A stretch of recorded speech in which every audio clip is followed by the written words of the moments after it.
अस्सलामु अलैकुम वरहमतुल्लाहि वबरकातुहू। बिस्मिल्लाहिर्रहमानिर्रहीम। आइए आज हम पारा नंबर 12 का आगाज़ करते हैं और देखते हैं कि इसमें अल्लाह सुब्हानहू व तआला ने हमारे लिए क्या फरमाया है। इस पारे का आगाज़ जिस आयत के साथ होता है उसमें अल्लाह ताला फरमाते हैं कि ज़मीन पर चलने वाले हर जानदार का रिज़्क़ अल्लाह के ज़िम्मे है और वही ये जानता है कि इसकी करारगाह कहाँ और उसके दफन होने की जगह कहाँ है। और ये कि अल्लाह ताला फरमाते हैं कि हमने आसमानों और ज़मीन को 6 दिनों में पैदा किया और ये कि वो तुम्हें आजमाएगा कि तुम में से कौन ज़्यादा अच्छे अमल करता है। यानी असल दौड़ धूप इंसान की किस में हो, मुकाबला बाजी हो तो किस में हो, वो ये कि इंसान एक दूसरे से नेकियों में सबकत ले जाए। फिर आगे नूह अलैहिस्सलाम का वाक़या है।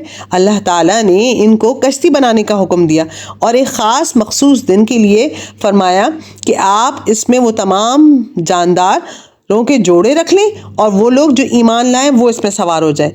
लेकिन नूह अलैहिस्सलाम का बेटा इसमें सवार नहीं हुआ क्योंकि वो नाफरमान में से था। आगे पैदर पे उन कौमों का जिक्र है जिन पर अजाब आया और वो क्यों आया, क्योंकि वो नाफरमान थे। इसी तरह कौम आद की तरफ उनके भाई हूद को भेजा और ये कौम भी नाफरमान थी और इनका अंजाम भी बहुत बुरा हुआ।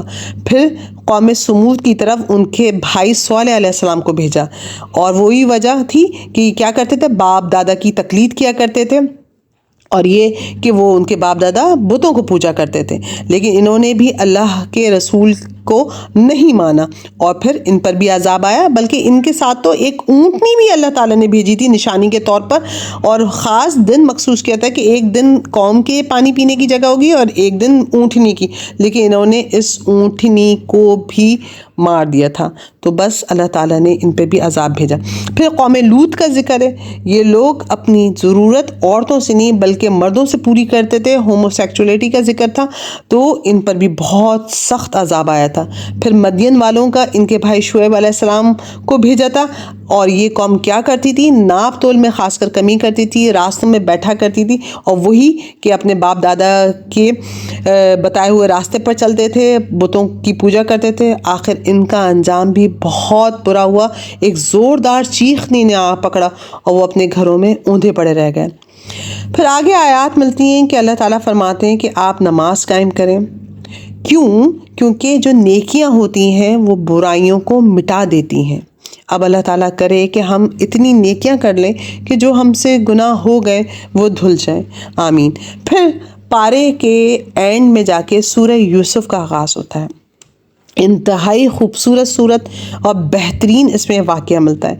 यूसुफ अलैहिस्सलाम ने एक ख्वाब देखा, उसका इन आयात में जिक्र है और वो ख्वाब में देखते हैं कि उनके आगे 11 सितारे, सूरज और चांद सजदा कर रहे हैं। ये वो ख्वाब अपने वालिद को बताते हैं तो उनके वालिद फरमाते हैं कि ये ख्वाब तुम अपने भाइयों को मत बताना क्योंकि वो फिर तुम्हारे दर पे हो जाएंगे। और होता यही है कि वो अपने बाप को बताने के बाद जो भाई होते हैं वो किसी तरह बाप को रजामंद कर देते हैं कि आप यूसुफ को हमारे साथ भेज दें। फिर यूसुफ अलैहिस्सलाम उनके साथ खेलने जाते हैं। फिर वो वहाँ एक चाल चलते हैं और इस तरह वो उनको एक कुएं में फेंक देते हैं और आके अपने वाले से कहते हैं कि भाई हाँ, यूसुफ को तो भेड़िया खा गया और एक खून लगाकर उनकी कमीज़ को ले आते हैं। उस वक्त समझ जाते हैं उनके वालिद कि ये एक चाल थी और वो कहते हैं बस मैं सब्र ही करूँगा। और फिर इस तरह ये सिलसिला वाक़े का आगे बढ़ता है और हमें पता चलता है कि अल्लाह ताला ने हमें जो है इस दुनिया में अच्छे अमल करने के लिए भेजा है और वो अच्छे अमल की जो आगाज़ है वो कल से नहीं आज से होती है। तो कोशिश यही किया करें कि जब हमें कोई अच्छी बात पता चले तो हम उस पर अमल करने वाले हो जाएं।